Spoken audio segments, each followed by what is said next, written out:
También en ese texto, en el de Caruso y Dussel, aparece un apartado sobre la versión argentina de la modernidad, y aquí es donde nos vamos a encontrar con Domingo Faustino Sarmiento.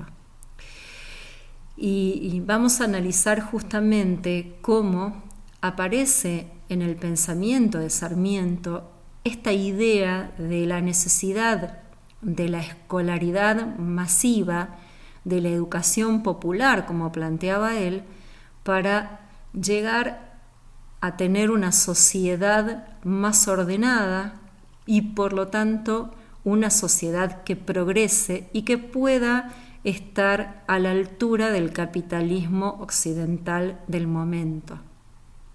Un Estado moderno necesita una población educada.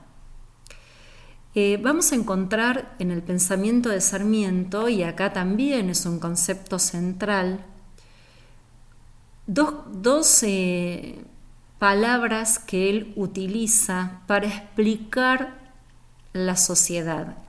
Y él está hablando de civilización y barbarie.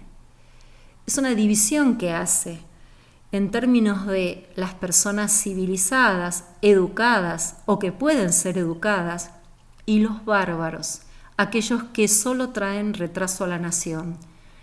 Y de ellos va a decir, o la escuela los educa o habrá que exterminarlos. Pero si nosotros volvemos al concepto de optimismo pedagógico, nuestro abanderado es Sarmiento. Optimismo pedagógico que tiene justamente en este concepto de civilización y barbarie el límite. El límite en Sarmiento es: necesitamos incorporar a través de la educación a todos los sectores de la población, pero puede que los bárbaros no quieran ser incluidos y entonces habrá que exterminarlos. Ahora bien, piensen que está planteando Sarmiento un modelo de educación obligatoria, gratuita y laica que después se va a plasmar en la Ley 1420. Esto también, piensen, hablamos de Sarmiento, tenemos que hablar de civilización y barbarie, de su modelo, de su idea bien arraigada al optimismo pedagógico, de llevar adelante la Ley 1420 y de una concepción de la educación que fue a la vez utilitaria y política. En el texto de Tedesco justamente plantea esta cuestión de las dos concepciones de educación. Estos son dos conceptos también centrales. ¿Cómo entendemos a la educación? ¿De una manera utilitaria, científica? Pensamos que la educación puede servir para la producción, para la agricultura, para la minería, para las actividades económicas. Eso lo pensaba Sarmiento, pero también pensaba que la educación tenía que tener un componente político, porque había que formar al ciudadano, había que lograr que toda la población, incluida los inmigrantes, formaran parte de la nación. Y la única manera que encontraba Sarmiento que podía existir esta cohesión e integración social y un sentimiento fuerte de pertenencia era a través de la educación. Otro tema fundamental a la hora de pensar en esta unidad en Sarmiento y en la visión argentina de la modernidad es la importancia que le dio Sarmiento a la formación de los maestros, de las maestras, con la creación de la escuela normal. Y esto nos permite ensamblar también con el otro texto, que es el que tenemos más adelante, que es el de Pinot, que nos está planteando la feminización de la docencia. Pero volviendo un poco a Tedesco, vamos a ver que no todos en este periodo histórico tienen la misma visión del optimismo pedagógico, no compartían este optimismo pedagógico, esta idea de que todo ser humano es educable y que la educación va a cambiar y va a ser progresar y mejorar a las naciones. Contemporáneo a Sarmiento, ahí nos encontramos con Alberdi, que nos está planteando una visión utilitaria de la educación, y en realidad está diciendo: la educación sistemática, la escolarización masiva no sirve tanto para el progreso. Para él era más importante lograr que los nativos, es decir, quienes vivían en nuestro país, se contagien de los inmigrantes que venían ya con un modelo de trabajo y de orden, y que de esa manera iban a progresar. Y que por otro lado, el poner buenos sistemas de ferrocarriles, trabajar con las leyes, tener una buena legislación, un buen sistema constitucional, eran mejores ordenadores que la educación masiva.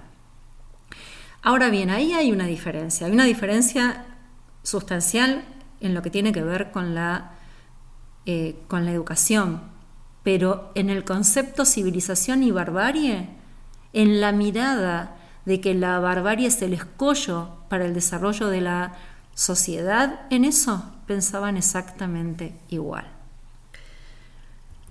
Vamos por el último tema, el último de los textos, el otro de Pineau, en esta conferencia donde nos habla de la feminización de la docencia. Y acá tenemos que volver a esta misión que se dio Sarmiento en crear escuelas normales. La primera fue en 1871 en la ciudad de Paraná. En estas escuelas que eran de nivel medio, eran escuelas secundarias, pero destinadas a formar maestras, maestros, maestras. Lo que pasa es que quienes se apropiaron de esta posibilidad fueron en general mujeres.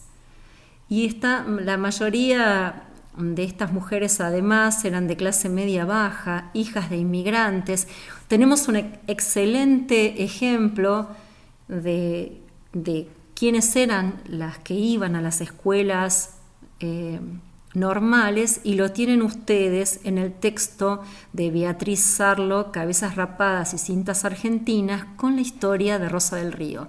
No se pierdan leerlo y analizarlo, porque se van a dar cuenta que es una historia muy fuerte para entender la escuela normal en nuestro país.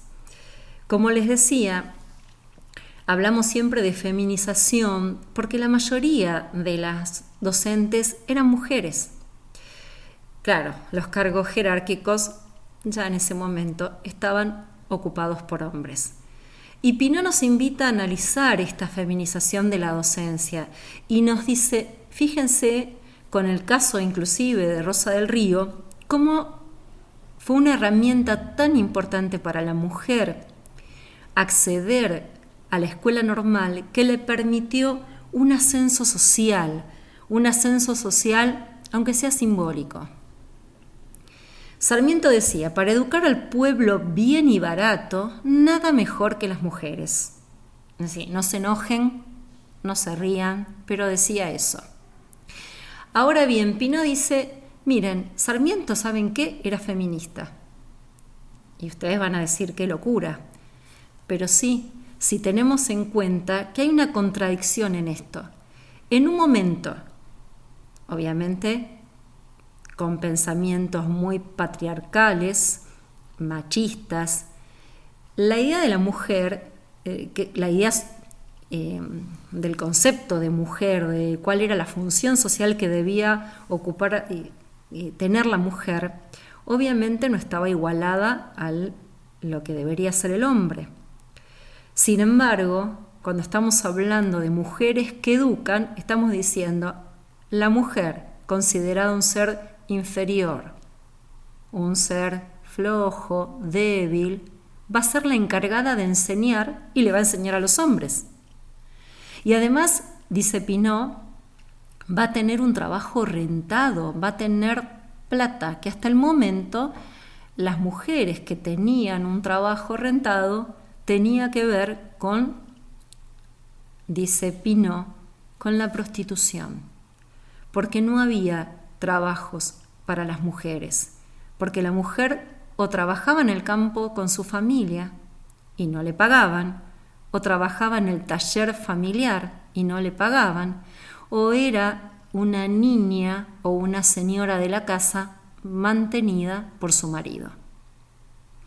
Entonces, la educación le va a permitir, en realidad no la educación, la escuela normal le va a permitir a las mujeres tener un trabajo. Además, un trabajo que va a tener un prestigio, porque se va a encargar de enseñar. Y además le va a dar acceso a otro tipo de información, además obviamente de libros novedosos y que van a traer otras ideas. Le va a permitir tener acceso a diarios, a revistas, a panfletos, a ideologías que van a venir por otros lados.